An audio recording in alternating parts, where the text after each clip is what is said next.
어, 굉장히 아파트 가격 같은 경우는 굉장히 다양한 그 가격적인 부분의 형성이 되어 있는 부분을 확인할 수가 있습니다. 이게 사이트적인, 일반적으로 보통 그 아파트를 검색을 한다라고 하게 되면 네이버 부동산 많이 이용을 하지 않겠습니까?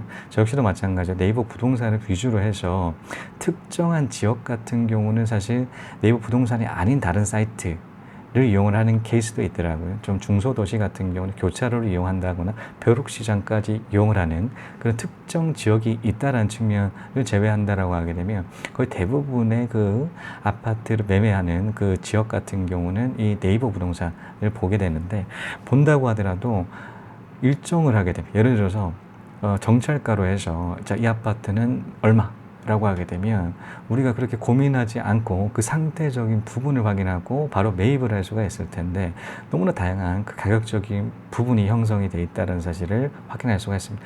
그러다 보니까 이 가격이 올바른 가격인지에 대해서 조금 망설여질 때, 좀 생각을 하게 될 때가 있잖아요. 자, 그런데 우리가 일반적으로 거래를 하다 보면 평균 가격이 형성이 돼 버려요. 그러니까 예를 들어서 한 10채에 해당되는 아파트를 매매를 이제 등록에 실거래가가 등록이 되잖아요. 자, 이를 통계를 내서 이를 엠빵해서 엠빵을 해서 이제 가격적인 부분에 있어서 평균 매매가가 설정이 됩니다. 자, 이 평균 매매가를 기준으로 더 비싸게 팔리는 경우도 있고요. 더 싸게 매물이 나오는 케이스도 있죠.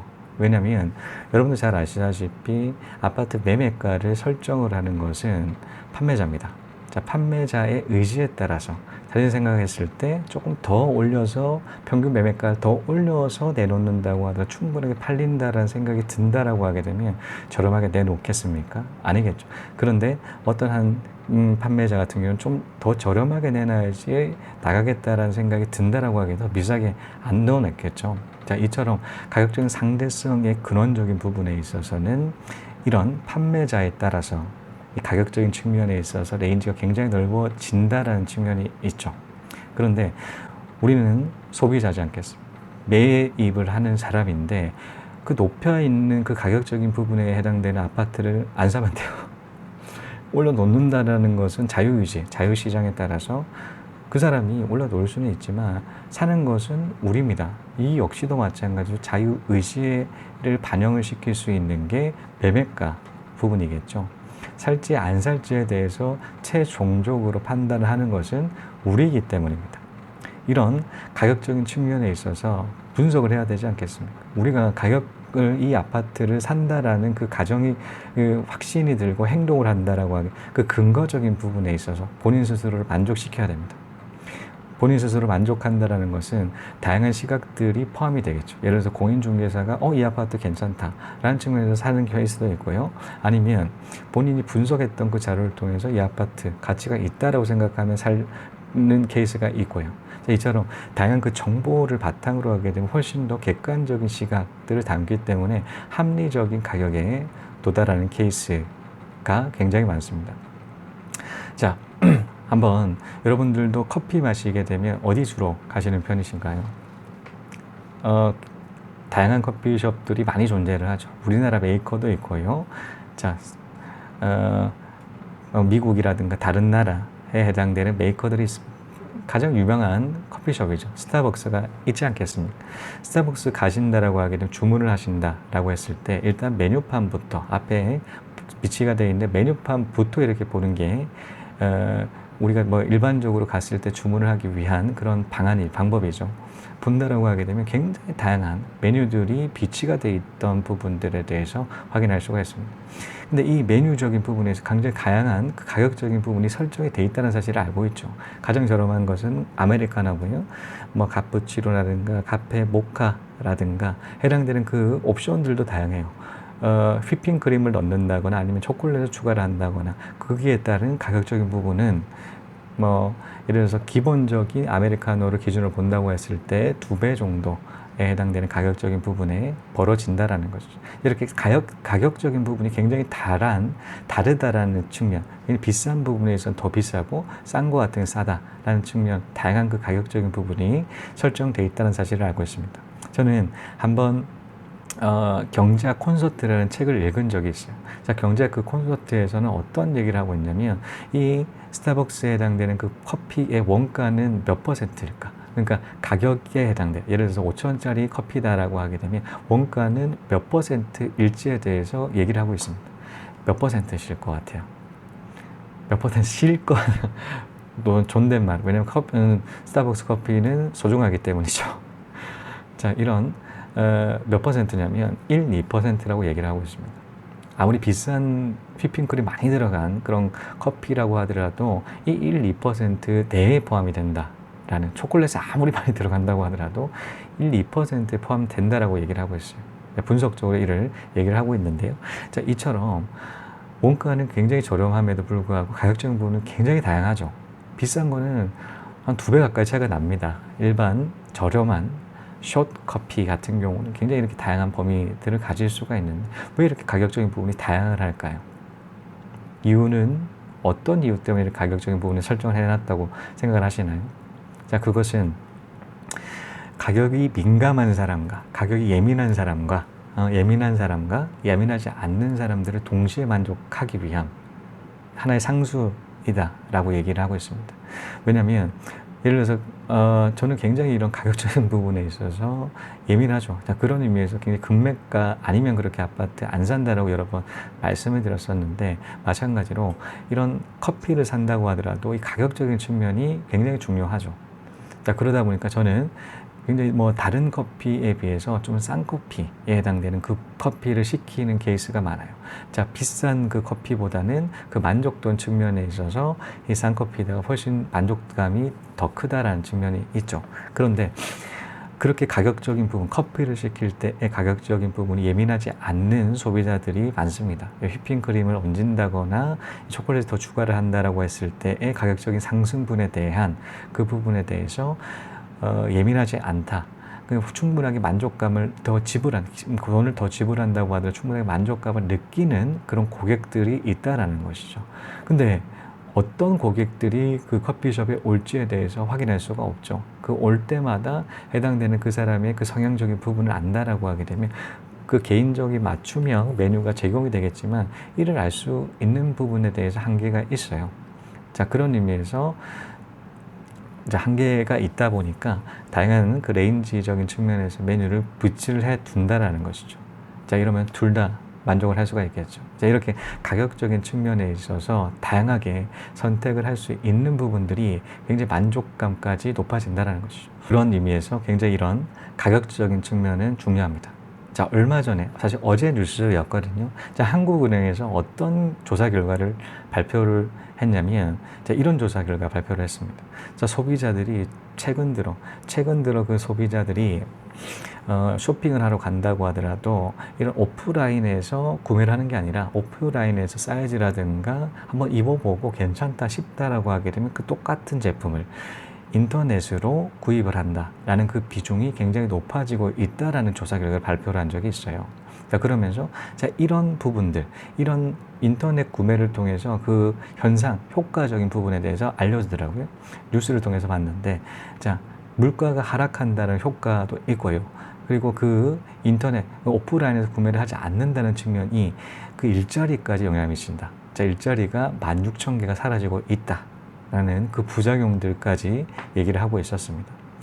왜 이런 오프라인보다는 인터넷을 이용을 하게 될까요? 여러분도 그런 경험 있으신가요? 저 같은 경우는 그런 경우가 있습니다. 예를 들어서 백화점의 정장이 너무 비싸요. 정장이 너무 비싸다. 그래서 이 정장을 산다라고 하게 되면 한 40, 50 훌쩍 뛰어넘어 버리기 때문에 한번 입어보고 사이즈 보고 그 제품명을 기록을 해서 인터넷으로 몇 번 구입을 했던 적이 있습니다. 사실 정장 같은 거 자주 사는 그런 그 일상용품이 일상 의복이 아니기 때문에 가끔 뭐 그런 행사 있을 때나 가끔 이렇게 샀는데, 그럴 경우 가격적인 측면들이 너무나 차이가 난다는 것을 알고 오프라인보다는 인터넷을 구입을 하게 되었죠.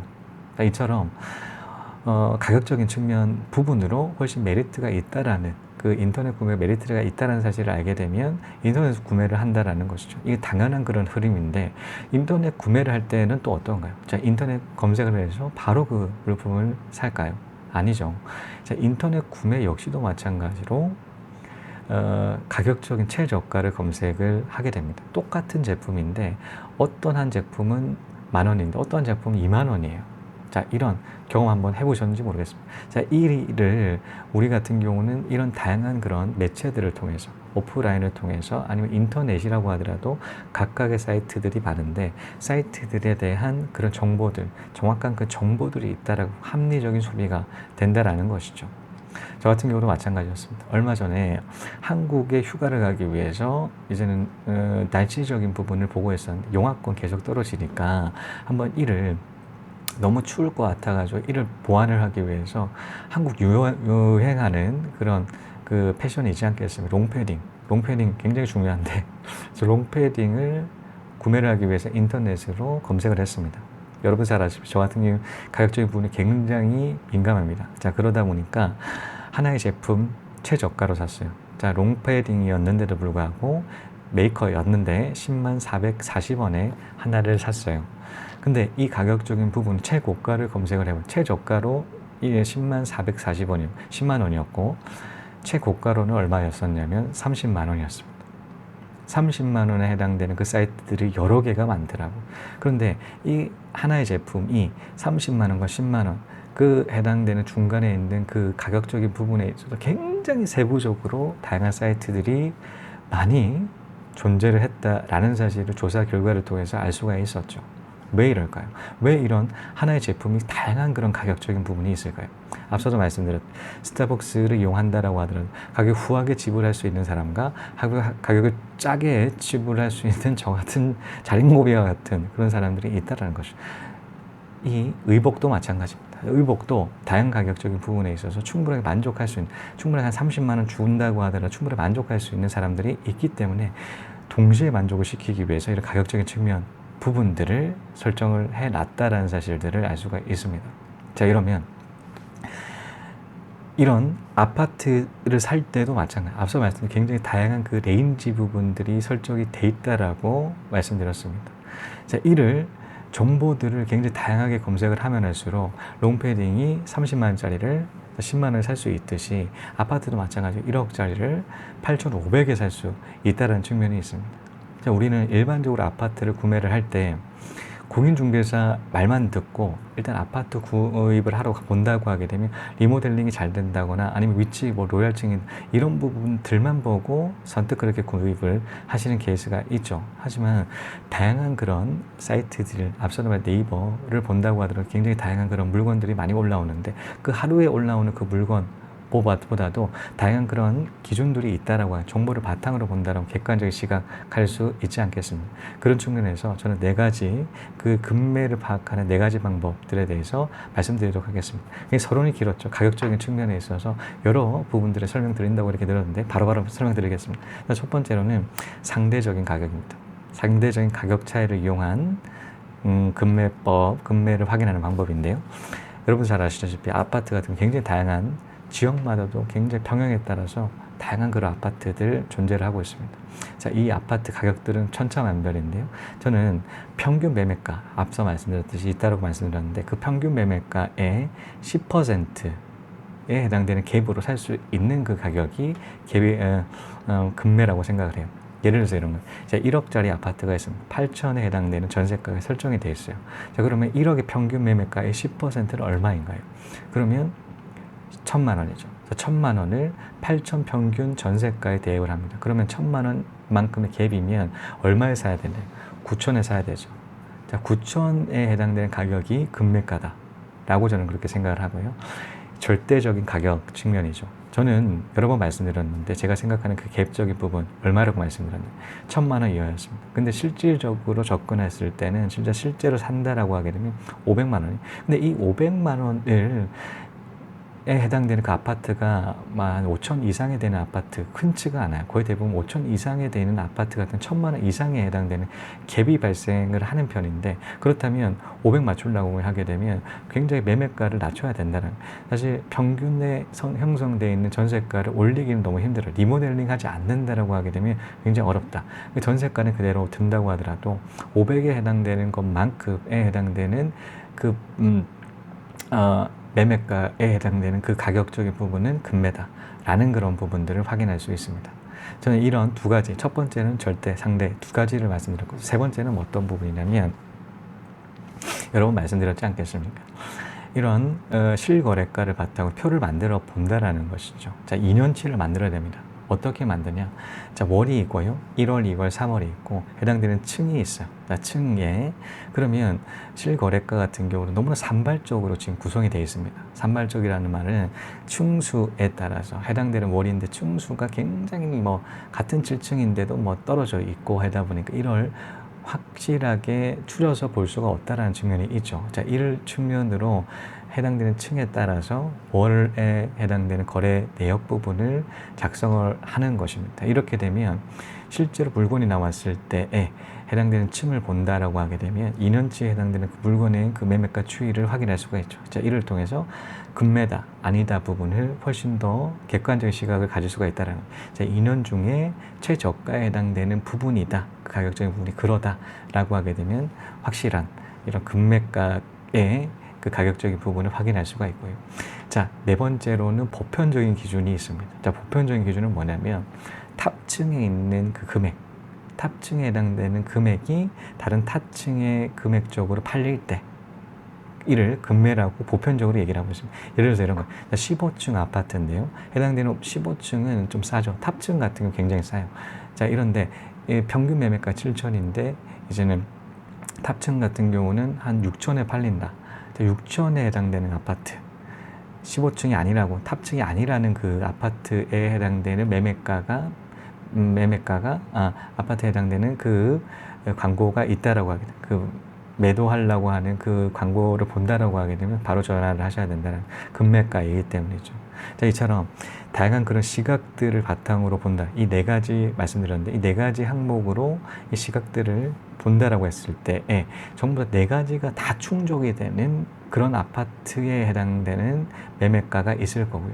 몇 가지만 충족되는 그런 아파트가 있을 거예요. 자, 그러면 훨씬 그 만족을 한다. 예를 들어서 앞서 말씀드린 절대적인 그 10% 비율도 많고 그 절대적인 상대적인 가격 10%도 많고 고절대적인 가격 500 이하로 떨어지고 전체적인 그 엑셀 파일을 본다고 했을 때도 최저가에 근접을 하며 고층에 해당되는 탑층에 해당되는 그 가격적인 부분이 맞다라고 이 네 가지를 모두 충족한다라고 하기는 고민할 필요가 없겠죠. 정말 금매가이기 때문인데 이런 몇 개를 한 개 정도에 충족한다라는 그 물건 같은 걸 조금 고민해 볼 필요가 있다라는, 해당되는 그 항목들을 많이 만족한다라는 그런 측면들이 훨씬 더 금매가로 확인할 수 있는 방법이지 않을까라는 측면에 있어서 이를 한번 도입해서 금매가를 확인할 수 있는 방법으로 활용하셨으면 좋겠다라는 생각 드네요. 열심히 한다는 것은 대충 열심히 하는 건 누구나 다 해요.